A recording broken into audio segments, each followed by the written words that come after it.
بسم الله الرحمن الرحیم. ایمیج انزرشن. کله چې موږ غواړو یو عکس یا زیاترینه عکسونه ویب سایټ ته اضافه کړو نو له آی ام جی ټیګ څخه استفاده کوو. سینټکس یې په لاندې شکل باندې ده. د آی ام جی ټیګ چې دا زیات اټریبیوټونه لري لکه سورس ده، لکه بارډر ده، هاسپیټل، هاریزونټال سپیس ده، ورټیکل سپیس ده، ال ټي الټرنیټیو ده، واید او هایت ده چې مونږ به یو پریکټیکل کار کوو. راځئ مونږ یې پروژې ساحې ته دغه فولډر چې ده زه اوپن کوم د ویژوال سټوډیو کوډ په واسطه باندې.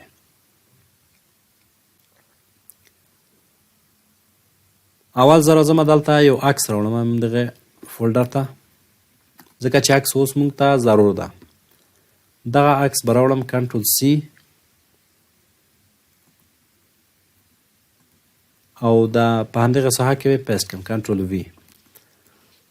مونږ ویلي وو چې کله د عکس نه استفاده کوو په ویب سایټ کې نو یو ډالر ټیګ ده په نوم د آی ام جی اس آر سی لري سورس.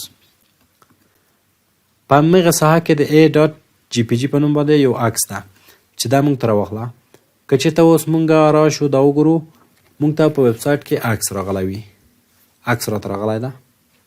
د دې عکس سایز چې دا ډېر غټ دی، د دې عکس کیفیت لوی ده ځکه په دې خاطر باندې دا عکس ډېر غټ مونږ ته راغلی ده. راځو که چېرته دغه عکس کار ونه کوي مثلا دغه لینک دې مونږ چې ده خراب ده. اوس وګورئ دا مونږ ته په دې شکل باندې ښیي.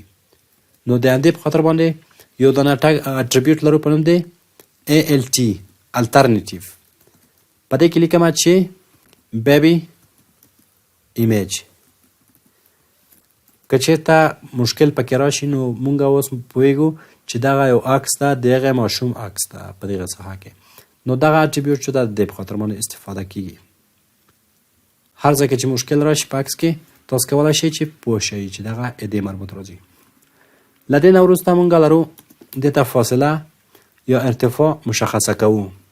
واید زه دې ته مشخص کومه 500 مې ورته مشخص کړو. دا 500 پکسله شولو.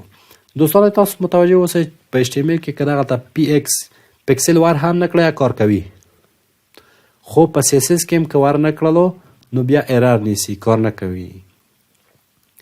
کولی شئ دې ته ارتفاع هم مشخصه کړئ.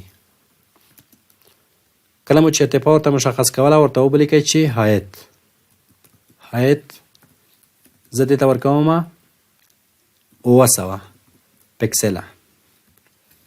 سیف کوم یې ګورم په دې شکل به مونږ ته راشي. وګورئ دوستانو تاسو کولی شئ په خپله خوښه باندې دې ته سایز تعیین کړئ. یوه خبره په یاد کې ولرئ کله چې غواړئ یو عکس خپل کیفیت له لاسه ورنه کړي هغې ته یو شی مشخص کړئ، یا ارتفاع ورته مشخصه کړئ یا اوږدوالی ورته مشخص کړئ. که مو ارتفاع ورته مشخصه کړه اوږدوالی خپله ایچ ټي ام ایل ورته مشخص کوي، او که مو اوږدوالی ورته مشخص کړلو ارتفاع خپله ایچ ټي ام ایل ورته مشخصه کوي چې دا یو ښه کار ده. راځم دې نه زه واید لرې کوم، اوږدوالی ته نه لرې کوم. وګورئ ارتفاع ما ورته مشخصه کړه، دغه عکس کیفیت چې ده په خپل حالت باندې پاتې شولو.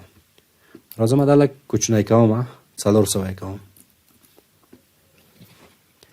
همدا کار کولی شئ د سی اس اس په واسطه باندې هم وکوئ. دغه اټریبیوټ چې و مربوط د ایچ ټي ام ایل و. وګورئ اوس به په دې شکل مونږ ته وښودلی شي. کله مو چې د سی اس اس په واسطه باندې کولو اټریبیوټ سټایل به ولیکئ. په هغې کې به دننه ولیکئ چې مونږ ته چې مشخص کړه هایت راته مشخصه کړه. هایت راته مشخصه کړه 2 نقطې سر په سر. څومره راته مشخصه کړه 200 پکسله. وګورئ 200 پکسله هایت دې ته مشخصه شوله. ګورئ دوستانو زه دغه د دې نه پکسل لرې کوم پی ایکس دا لرې کوم سیف کوم سیف. وګورئ اوس کار نه کوي.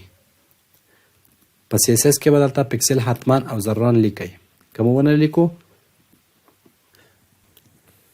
بیا ایرر نیسي. تاسو کولی شئ چې د دې ارتفاع مشخصه کړئ.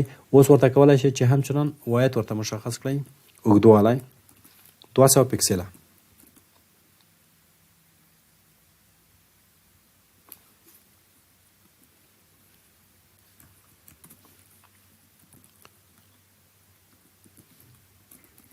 په دې شکل به راشي. که غواړئ چې د دغې ارتفاع له دغې ساحې نه تر دغې ساحې پورې شي نو تاسو به څه وکوئ؟ فقط د پکسل په ځای به ورته ولیکئ فیصدي، له فیصدۍ څخه به استفاده وکړئ. یعنې دغه عکس دې ماته په ویب سایټ کې 100% وښودلی شي، 100% باید دې واخلي. وګوره د دغې موقعیت نه دغې پورې ساحه ونیوله، ارتفاع مې نه ده ورته ښودلې. که غواړئ چې 50% وښودلی شي نو دا به څنګه کړئ؟ 50 پې کړئ، تاسو ته 50% هغه عکس راشي. وګورئ په دې شکل باندې. دا عکس نور هم کوچنی کومه 0.5% کومه 0.5%. وګورئ موږ ته 0.5% وښودلی شي، دغه ساحې نه تر دغه ساحې پورې چې ده 0.5% ساحه ده. غواړم اوس دغه عکس ته د HTML د اټریبیوټ په واسطه باندې بارډر مشخص کړم. فقط به راشئ دلته پکې ولیکئ د دې نه وروسته بارډر مساوي پر 1 پکسل. ګوره پکسل کوم نه لیکم فرق نه کوي، دې بارډر واخیسته 1 پکسل. کولی شئ چې دا زیات کړئ، 10 پکسله یې کړئ، 10 پکسله بارډر یې واخیستم. اوس زه غواړم چې همدغه زمونږ عکس د چپ طرف نه فاصله واخلي. دغه فاصله یې فعلا 0 ده. ښه، د چپ طرف نه کله چې فاصله ورکوئ ورته ولیکئ چې H سپیس هاریزانټل سپیس. دا زه ورکوم څومره؟ ورکوم 120 پکسله. 120 پکسله به د دغه ځای نه تر دغه ځای پورې ماته فاصله واخلي. کولی شئ اضافه یې کړئ، 320 یې کړئ، هر څومره چې خوښه وي کولی شئ. 320. زه غواړم چې دا 120 کړم او د پورته طرف نه یو څه زیاته کړم. د دې طرف نه وګورئ دا د HTML ټګ ده، دغلته د دې دواړو ترمنځ هم فاصله 0 ده. غواړم چې د دې طرف نه فاصله یو 200 ورکړم. نو فقط به تاسو راشئ او دلته به ولیکئ چې V سپیس یعنې ورټیکل سپیس مساوي ده په څومره ورکړم؟ 150 پکسله. نو وګورئ د دې ساحې نه تر دې ځای پورې سپیس واخیستو. اوس دغه عکس زه غواړم چې په دغه موقعیت کې په ښي طرف کې موږ ته سریښ شي یا فلوټ شي. څنګه کولی شو؟ که په دې شکل باندې وغواړئ چې که د دې فاصله ورته زیاته کړئ 920 مثلا دا رقم ته راځي. دا کله چې دا زوم کړئ نو بیا دغسې مشکل پیدا کوي. نو د دې حل څه شی ده؟ د دې حل ډېر اسانه ده. ښه، اول راځو د دغه فاصله لږ کموو، لږ څه یې کموو، 0 کومه یې. دا سپیس هم 0 کومه، دا بل هم 0 کومه چې په دې شکل باندې موږ تاسو ته وښودلی شي. اوس راځم د دې نه کاپي اخلم، کنټرول C کنټرول V، 2 دانې کاپیګانې شولې. دا به مسلسل په یو په بل پسې راځي. که دا څومره هم زیاتې شي په همغه شکل باندې به راځي. کله چې دغه ساحه پوره شي نو بیا راځي عکس دې ساحې ته. که چېرته زه دا زوم ان کړم وګوره هغه ساحه چې څنګه پوره شي دا به څنګه کوي؟ جمپ به کوي، د بلې ساحې ته به راځي. اوس زه غواړم چې په هغه شکل باندې راولم. دغه 2 دانې عکسونه لرې کوم، 2 دانې پرېږدم. اوس غواړم دغه یو عکس چې په دې ساحه کې ده دا غواړم په دې منطقه کې شي. د دې لپاره به تاسو یو ټاګ ولیکئ په نوم د P یعنې پاراګراف. همدغه ټاګ د پاراګراف په اوپن کړئ او په آخر کې د دوه عکسونو به پیسټ کړئ. اوس یې که ریفرش کو په دې باندې به کوم تاثیر ونه لري. اوس به څه وکوئ؟ هر عکس چې تاسو غواړئ په دې طرف باندې راولئ د CSS په واسطه باندې کولی شئ. په CSS کې دلته مونږ ویلو چې بل اټریبیوټ په CSS کې کله تاسو لیکئ سیمی کالن به ورکړئ، د هغې نه وروسته به ورته ولیکئ چې فلوټ کوم طرف ته وکوه؟ فلوټ رایټ طرف ته وکوه، ښي طرف ته تکیه وکوه. وګوره یو عکس چپ طرف ته شولو، یو عکس ښي طرف ته شولو. په دې طریقه باندې تاسو کولی شئ چې عکسونه جوړ او د CSS په واسطه باندې په دې باندې ډېر کارونه کولی شئ. دې ته شاډو ورکولی شئ یعنې سیرا. دا کولی شئ چې د عکس سرکل شکل باندې چینج کړئ، په ګرد شکل باندې چینج کړئ او نور ډیزاینونه ورکولی شئ چې کله CSS ته راورسېدلو په هغې باندې به انشاءالله کار کوو. په دې کې مونږ دا شیان ټول وویلی. په دې چپټر کې مونږ چې وویلی په سمري کې هم دا زده کړل چې څنګه کولی شو د IMG د ټک په واسطه باندې یو ایمیج ډیفاین کو، مشخص کو. SRC څنګه ورته مشخصه کړو؟ که چېرته عکس کار ونه کوي شی باندې موږ ته وښودلی شي. مونږه وایت او هایت استفاده کړل، د HTML په واسطه باندې، د CSS په واسطه باندې استفاده کړل، همچنان فلوټ هم استفاده کړلو چې هغه ته راته څنګه کولی شو تکیه وکړي دغه عکس، او همچنان H سپیس او V سپیس هم استفاده کړل. H نه مطلب هاریزنټال سپیس او V نه ورتیکال سپیس. هاریزنټال یعنی په شکل د افقي او ورتیکال په شکل د عمودي، په شکل د ولاړ معنا ورکوي. همدغه ټک د ایمیج چې دا ډېر مهمه ده او ډېر ضروري ده. اوس راځو انشاءالله په دغه کې خو نور شی نه دي پاته شوي W3 سکول ته. په W3 سکول کې ګورو چې په ایمیج کې نور څه شی دي. دا شیان چې کوم دي دا ټول مونږ او تاسو کار کړل، اټریبیوټونه مو کار کړل. دا چې دا یو عکس یې راخیستی ده، کوم نوع عکس یې راخیستی ده؟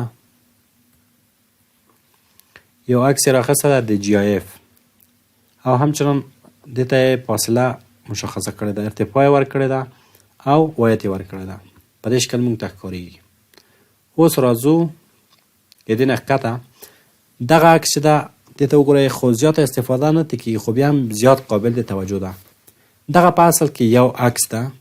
په دې عکس کې که چېرته کمپیوټر ته مونږه ماوس یوسو نو کولی شي چې کمپیوټر یو لینک شي، که ټلیفون ته یوسو ټلیفون یو لینک ده، که قهوې ته یوسو نو قهوه یو لینک کېدلی شي. هدنه یې څنګه کار کړی ده؟ په اصل کې یو دانه ایمیج اخیستی ده، عکس، همدغه چې ده یو عکس ده. بیا دې ته ماپ یا نقشه یوز کړې ده، استفاده کړې ده. بیا هغې ته ایریا یا ساحه ورته مشخصه کړې ده. وګورئ دا یې څنګه سره وصل کړي دي. په دې باندې په عملي شکل باندې کار کوو. زیاته استفاده نه ترې کېږي، خو دلته یې راوړې دي. ښه ده چې تاسو هم پرې پوه شئ. که چېرته بیا ډېر خوښ شولو نو بیا کار پرې وکوئ. اول راغلی ده، عکس یې راوړی ده. دغه عکس ته یې یوه ID مشخصه کړې ده، یوز ماپ، چې د دغه سره کنیکټیویټي وکړي، ورک ماپ په نوم باندې. هغې ته ارتفاع او اوږدوالی ورکړی ده. له هغې نه وروسته یې شیپ ورکړی ده. شیپ یعنې دغه ډیزاین. کله چې په دې باندې مونږ کلیک وکړو، وګوره چارکونجی سیستم یې، چارکونجی دایره یې مونږ ته اختیار کړله.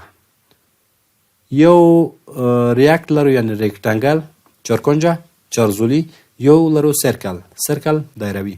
که چېرته زه په دې باندې کلیک وکړم، وګورئ په شکل د دایرې یې کلیک وکړلو. په دې که چېرته کلیک وکړم په دې شکل یې کلیک وکولو. نو اوس څنګه کولی شو چې دا جوړه کړو؟ په دې کې ډېر ساده کارونه کړي دي. اول یې شیپ ورکړی ده چې کوم شیپ دې مونږ ته واخلي، چارکونجه وي که ګرد وي، دایرې په شکل باندې وي. د هغې نه یې وروسته یو اټریبیوټ ته په نوم دی کوردز. کوردز نه مطلب کوردینات دي، کوردینات. وګورئ دغلته لیفت، دغه لیفت معنا ورکوي، د ټاپ معنا ورکوي، د رایټ او د باټم. لیفت نه دغه خپله کمپیوټر چې ده 34 پکسله فاصله لري. د دغه ساحې نه تر دغه ساحې پورې 34 پکسله دی. ټاپ 44 دغه ساحه ده. او همچنان 270 بیا کومه ساحه ده؟ 270 چې ده بیا د دغه ساحې نه تر دغه ساحې پورې 270 فاصله ده. همچنان دغه باټم چې ده 350 ده. د دغه ساحې نه تر دغه ساحې پورې بیا 350 فاصله ده. وی که چېرته دغه عکس ونه ښودلی شي، موږ ته دا شی وښودلی شي. که چېرته په دغې ساحه باندې، په دغې ایریا باندې چا ماوس یوړلو، که یې کلیک پرې وکړلو، نو موږ د چېرته بوځي؟ یو بل فایل ته مو د بوځي په نوم د computer.html. اوس راځو دغه مونږه چینجوو د ساحه. ګوره 34 زه دا کومه 490 رن کومه. وګوره دا ساحه هم ته دغه ځای پورې راغله. اوس دغه فاصله شوه 490. غواړم دغه پاس ساحه یې همچنان چینج کړم. فعلا پاس ساحه وینې په دې شکل باندې ده. دا راولمه 3 چنده یې کومه. 440 دا کومه 110. که چېرته رن کړو، وګورئ دلته اوس فعلا دا ایریا نه ده، دغه ایریا شوه. وګورئ په دغه ساحه کې کولی شئ دا نور هم ټیټه کړئ. 130 ته 330 کومه رن. نو دغه ساحه به موږ ته ډېره محدوده شي. دا محدوده ساحه موږ ته ونیسي. کولی شي دغه بله هم په همدې شکل باندې کړئ. عکس دا ټول کولی شي په دې شکل باندې د دې نه استفاده وکوئ.